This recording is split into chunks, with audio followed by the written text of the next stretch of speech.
Thank you.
Hello, hello.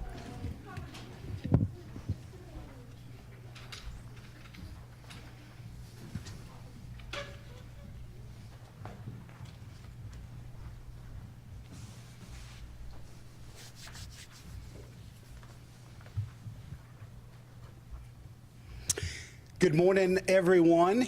What a beautiful day here in the city of Columbus. We're so excited to join you to talk about neighborhood safety and what we're doing right now to take those efforts to the next level. As all of you know, my top 3 priorities are neighborhoods, neighborhoods, neighborhoods.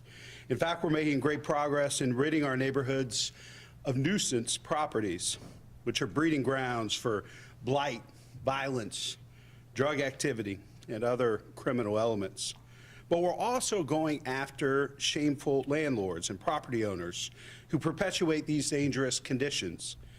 A pivotal piece of this complex puzzle that we are solving together as a community. Nuisance properties and the issues they proliferate tend to intensify as we head into the warmer months of the year. It even feels a bit like spring out there today. That's why we're coming to you with this important update. We're working to get ahead of the curve. Our neighbors deserve nothing less than a safe place to raise their families and earn an honest living.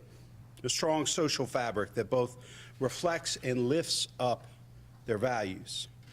Know that everyone here at the City of Columbus is doing our part to give every family in every neighborhood a fair shot to thrive and build a bright future. We're banding together across multiple departments to take on nuisance properties, and we've already seen some impressive results.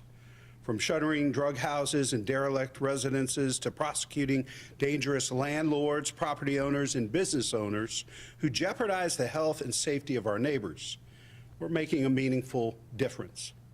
Our zone initiative in the city attorney's office, for example, has been leading the charge, taking these bad actors who operate in bad faith to court, getting them to either improve conditions or to shut them down altogether.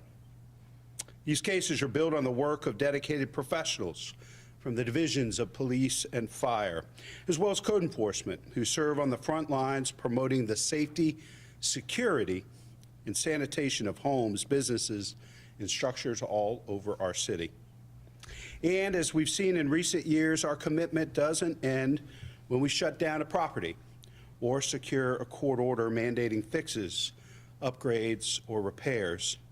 Just yesterday, the city launched a new pilot program to provide enhanced rehousing support for residents in smaller units who are vacated due to emergency orders.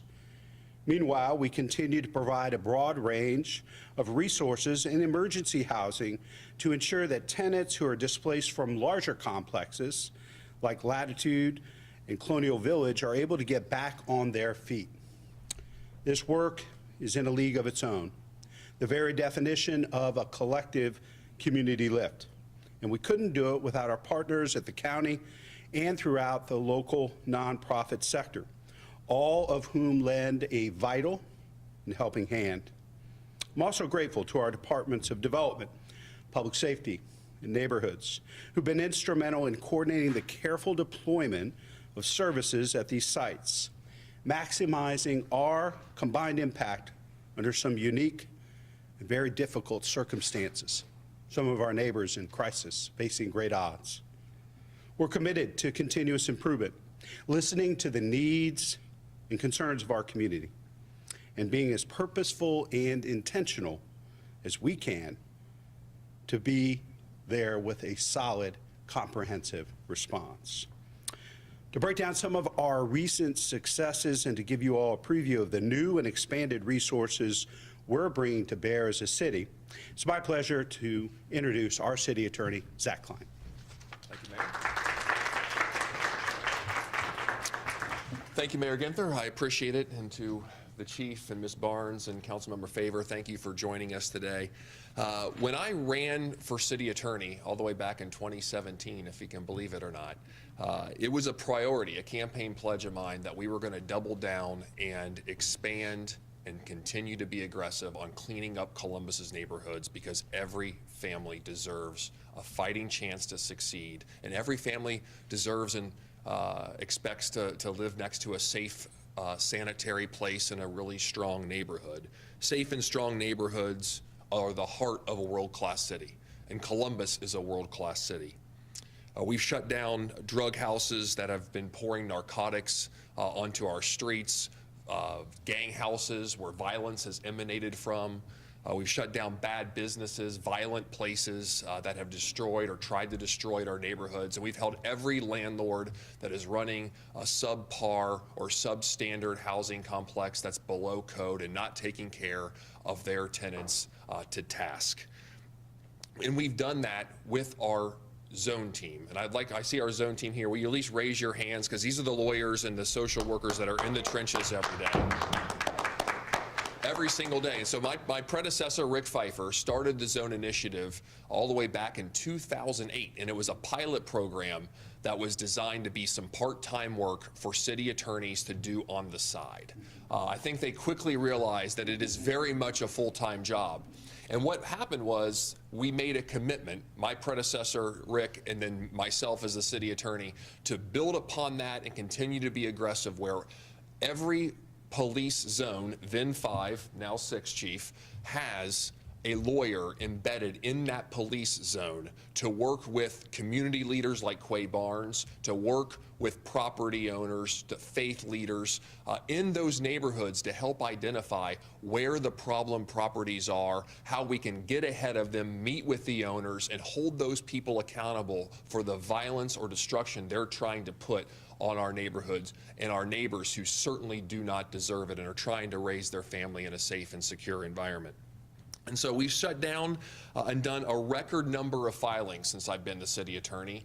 And as I look forward, we're going to continue that pace. But since 2018, January of 2018, we filed nearly 250 cases for criminal activity against, including against more than 130 houses, 7 apartment complexes, and more than 25 bars and illegal after-hour clubs that continue to pop up in our city. We've won millions of dollars in fines against derelict property owners and helped put money back in the pockets of tenants where it belongs. We've also done 69 liquor objections.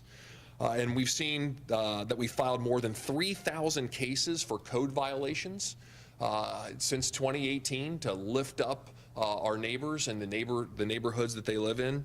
And we've seen the effectiveness, that this isn't just statistics and talking points, that our team did a study a couple years ago that once a problem property or a drug house or a gang house is shut down in a neighborhood, we've seen about a 60% decrease in calls for service and violent crime on that street and in that neighborhood. That is a win for every parent that's trying to raise a family here in our community.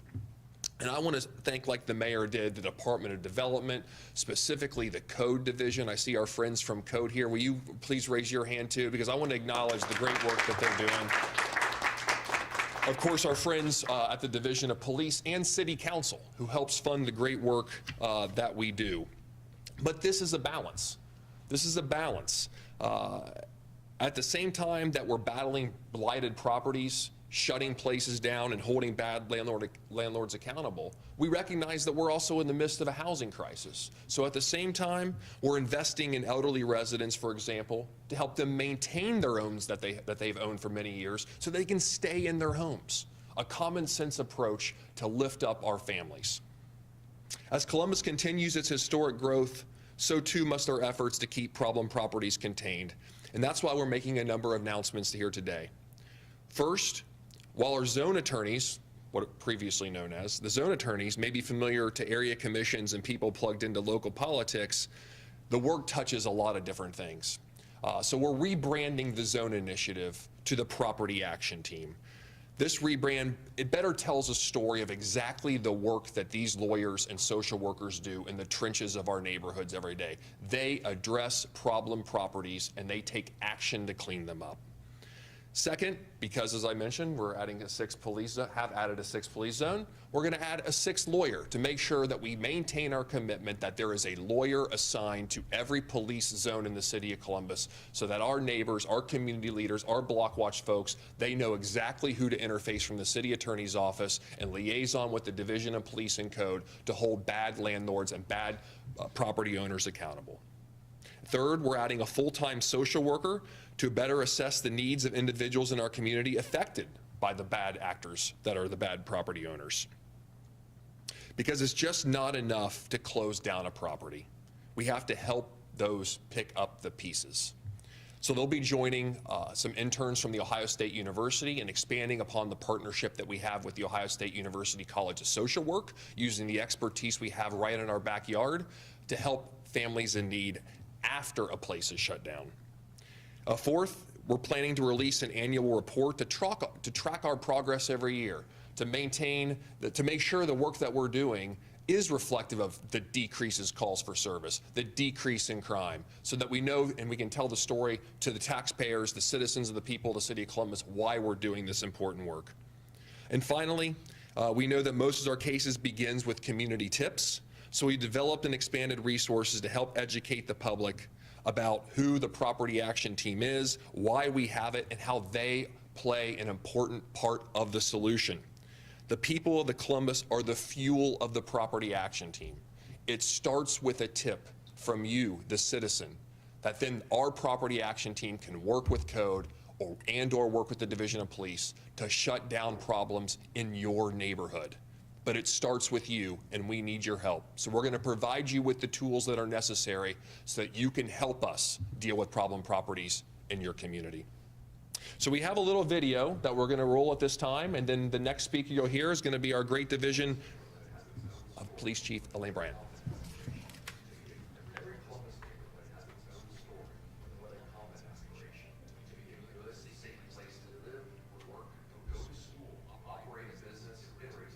That's why public safety is our top priority. When problem properties undermine public safety, the Columbus City Attorney's Property Action Team steps in to make a difference. Property Action Team attorneys know the communities they serve because they're in them every day, meeting with neighborhood leaders, business owners, residents, and families about what matters most: your safety.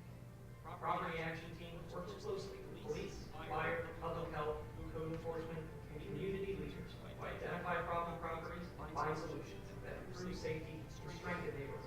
Whether it's working with business owners to improve security or taking legal action to hold bad actors accountable, our goal is to do what's best for the neighborhood. Sometimes that means boarding up a drug house, shutting down a dangerous bar or market, or holding problem landlords accountable for unsafe, unsanitary living conditions. It's about advancing safety neighborhoods, and we do whatever it takes to make that happen. Under City Attorney's Act lines, the City of Columbus has shut down a record number of dangerous drug houses and problem properties that threaten public safety. And we delivered major wins for thousands of Columbus residents dealing with problem landlords and unsafe living conditions. But that's just part of our work. Our Property Action Team also connects residents to critical services to improve the quality of life of all of our neighborhoods. This all starts with you. The majority of our cases begin with a community complaint. So if you see something, say something. It takes all of us working together to advance safe neighborhoods. The City Attorney's Property Action Team is here to help. Here to help. Here to help. We're here to help. The City Attorney's Property Action Team is here to help.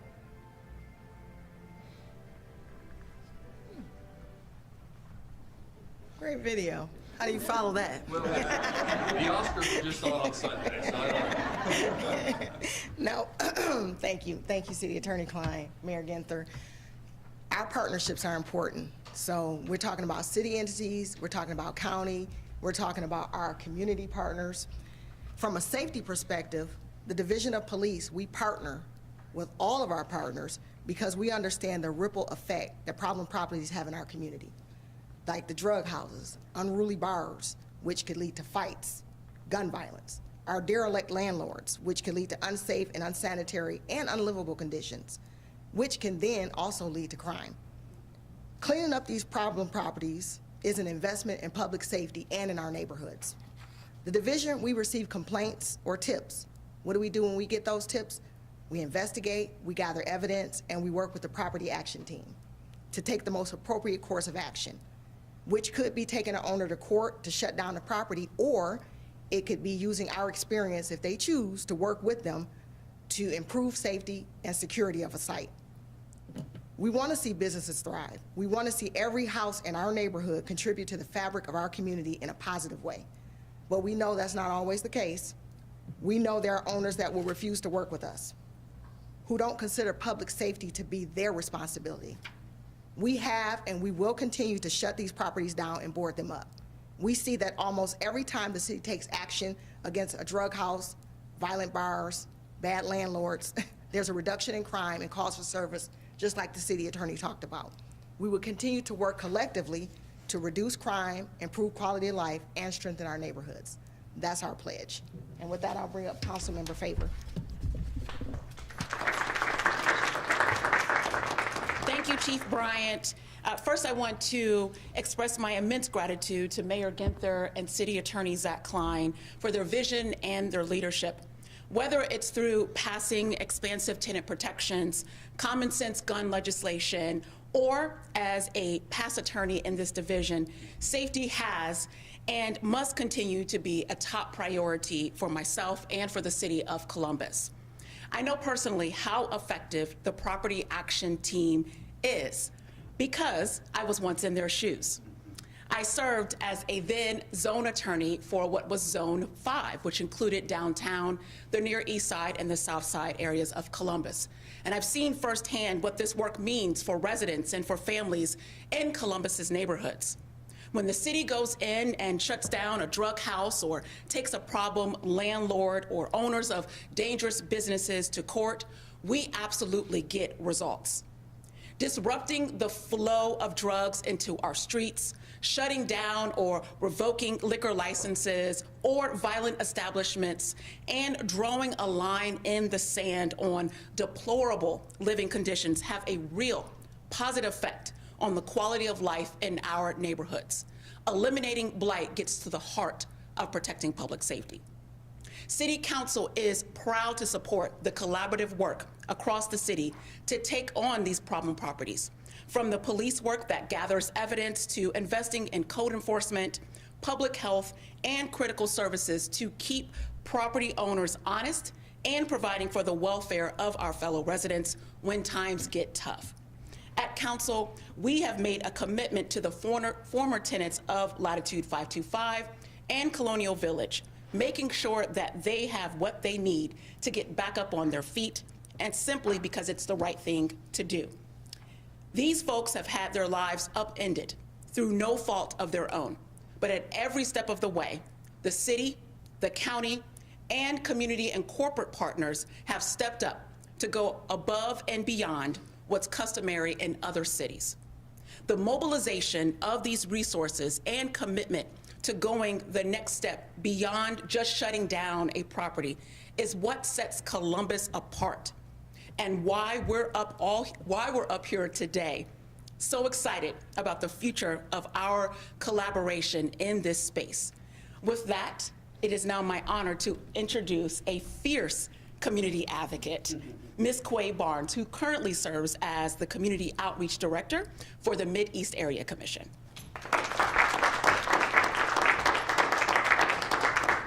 Good morning. I'm excited. I am Quay Barnes, and I have lived on the East Side for 40 years. I came here because I was married and I was starting a family, and the East Side was close to the airport, downtown, it was affordable, and it had a rec center and a library that was safe. Sadly, that's changed over the years. The good people of this community work to make it better every day. The Greater East Side Coalition, which consists of the Mideast, Far East, and Greater Southeast Commissions, have worked together to keep crime up from either of us so that it doesn't go from one commission to the next. And we extend our continued thanks to the city attorneys, code enforcement officers, police liaisons, Far East Neighborhood Center, also Mayor Ginther and City Attorney Klein for the support throughout the years. All of you carried out the tough and important work to make our community safer. But now, That is why I'm just as happy and grateful to both of you for elevating this effort to the establishment of a nuisance property action team. For years, nuisance properties such as Lounge 13, redubbed the Lux Lounge, the Pelican Club, redubbed the Queen of Hearts Club, and apartment complexes such as Colonial Village have been a deterrent to the goals of our MAC communities to provide safe and inviting environments for which our residents and businesses can thrive. These establishments have been a nuisance in Eastside communities for far too long. The noise, the crime, the general disruption of our peace in our area is well documented. Intoxicated drivers put us in danger, and litter in our area is totally unacceptable. From fights, disorderly conduct, and finally, whether it's going to happen, shootings and murders, we see no redemptive value in the continuation of their existence or in others attempting to come into our area. Therefore, we're lending our total support to the establishment of the Property Action Team. It is my dream that our communities throughout the city will once again have places where people can rent and eventually buy their first homes, young families to seek out and raise their children, and people like my husband and I to retire. Our neighborhoods belong to those who own and rent property, worship and work within, and otherwise make a commitment to its betterment. And today I am reassured, really reassured, that the work from the past and the Property Action Team in the future will be a big step toward getting us there. This has been an answer to many, many of my prayers. Thank God and thank all of you.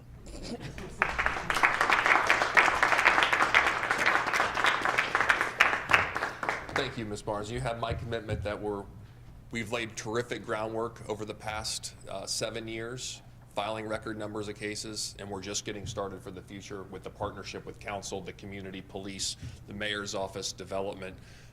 We're just getting started for the next iteration of shutting down bad properties, problem landlords, violent places, and improving the quality of life to make this the world-class city that it is. So at this time, we'll take some questions if there are any. I have a question. Yes, ma'am. Are you going to be doing anything specifically different with the rebranding of the Property Action Team, or kind of is it more just rebranding, like you said? Well, it's a rebranding in the sense of better telling the story of exactly the work that's going to be done, and we're going to be taking a more aggressive approach in telling this story so that folks beyond the active community leaders in our area commissions and block watch groups know that they too can be part of the solution. It really does start with a community tip. And that can come from anyone in the city of Columbus. But a lot of folks don't know where to start, or perhaps they're afraid to call, or they don't know who to call. So I think it's incumbent upon us as city leaders to push that out there so that everyone knows that there's an outlet for them to connect the problem property with the city so that we can hold that person accountable. Can you talk about the addition of the social worker and how that'll help the So we found when I first became city attorney, so way back in 2018, that simply shutting down a place wasn't enough because there were pieces that needed to be picked up of the individual families that lived there. So at the time, we went to the experts at The Ohio State University, specifically the College of Social Work, and we got a couple interns to come work in our office, and they were the social workers from the city attorney's office. That's different, of course, than all the great work that the Department of Development does, as Hannah Jones, that relocates and helps with our community partners. But these are on-site individuals that were interns at the time that played the role, a true role of social worker on behalf of my office, the Columbus City Attorney's Office. With the great help of council and the mayor's office, we now have been able to hire a full-time licensed social worker to join those interns and lead, because unfortunately the work is too great. The work is in high demand of connecting people with resources, of educating them of the opportunities they have to turn their lives around and get connected with what they need in order to succeed for their family. So adding the full-time social worker will really be able to lift families up in our community, and they'll be able to lead a team of interns as well from The Ohio State University. And I think being able to have that partnership with the university in this area and the others is really great for the city to find those partnerships, because they're training the next generation of leaders, whether it's social work, engineers, or otherwise, that we're able to partner with the city with them to identify areas of opportunity to lift everybody up. Do you get many community tips, or of course you're hoping to get more, but how many are you seeing on a daily basis? Well, how many do you do, Quay? Yeah, we get a lot of community tips, and you know, it really does. I can't stress this enough, and not to be a broken record, but it really does start with the community. It really does start with the community tip, because the reality is, folks like Quay Barnes and other community leaders, like, they're the eyes and ears on the ground every day in their neighborhoods. Like, they see every single day that potential problem property, that drug house. Of course, the obvious unfortunate instances of violence, shootings, they come into the radar screen through police. But not every property starts that way. And if there's a way that we can head it off at the pass by having community tips come in where we can identify the property so it doesn't lead to a shooting and it doesn't lead to someone's loss of life or an overdose or a violent act that happens next to a playground, that's a win for our community and something that we strive for every day in the city attorney's office. Yes, ma'am. I have a question for Chief Bryant, actually. How effective is this action, and how do you know that? Do you have examples of ways that this has actually, made progress in neighborhoods? Oh, absolutely. And we work very closely with the property action team, because it's important that, like the city attorney talked about, that we get ahead of it. But there are times when there are smaller crimes that occur that may not necessarily get on people's radars. And when we have our meetings, we bring the attorneys in and we have those conversations, and we're able to sometimes nip that in the bud almost immediately. So we have many examples of when we went in and there were property owners that actually worked with us to actually get their properties up to speed and to deflect from the crime, and they were great partners. And then there were other times when they weren't great partners, and we ended up shutting those down with the help of the property action team. So I could give you numerous examples of how that's been effective, and we're going to continue to forge forward and keep doing that. Off the top of your head, what's that split like between the amount of property owners, landlords who are actually being cooperative versus the ones who are more combative? You probably have to ask the attorneys. They could give you better numbers regarding that, but I can definitely tell you they're on both sides of the house. Let me say, like, we are very fortunate in this town that the vast number of property owners, whether it's owner occupied or landlord, are good people. They want to do the right thing, and they do the right thing. But unfortunately, there's a small number that don't. And that small number is one that finds the ire of code, the ire of police, and certainly the ire of the city attorney's office that we're going to hold accountable. The reality is, once you find yourself in court with the city attorney's office, you have failed every warning and reach out along the way. We just don't go zero to court unless we have to, because of like a massive event that would happen. It's because we've reached out and they have failed to respond. We've offered suggestions of how they can improve their property, and they refuse to do so. So the reality is, most folks, even if they own a problem property, once they are alerted of it, they fix it. And that's a good thing, that they've shown and demonstrated the will to do it. But unfortunately, there's a small batch that don't, and they're the ones that we're not afraid to file a lawsuit against. Yeah. I guess the most recent larger case that comes to mind, of course, is the ongoing case of the Greyhound bus station. How do you think with this property, I know it's not a new team, these are existing lawyers and attorneys, but do you think there's going to be an increase in the amount of cases going to court with an increased focus on this? So is your question an increased number of cases that are going to go to court? Yeah, look, those are things that are beyond our control, but the reality is, we will continue an aggressive stance as we receive community tips, as we work with code and the Division of Police. We will do the reach out to the landlord and property owner to fix their property. If they refuse, then we will file a lawsuit. And that's where I think, you've seen the record number of cases we filed, because unfortunately there's been a group of landlords and property owners that don't want to be part of the solution, that don't want to help out the community that they invested in. And I don't find that acceptable, and I'm pretty sure no one else on this dais does as well. And we're going to continue to be very aggressive in holding those people accountable. When you do shut down a problem property, how do you follow up with that owner to ensure that they're not just going to the other side of town and opening up a new place and starting business? Well, a lot of times our lawsuits can actually enjoin the owner of the property from maintaining a nuisance at all of his or her properties across the city of Columbus. So they could be in contempt of court, not just for the property that we have under lawsuit, but for any property they own.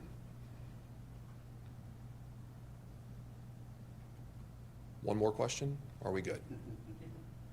Well, I really appreciate everyone coming. Thank you so much, and thank you for the partnerships with council, the community police, and you, Mayor, and your team. We have a lot of work to do, but we have a great base to start from. So thank you.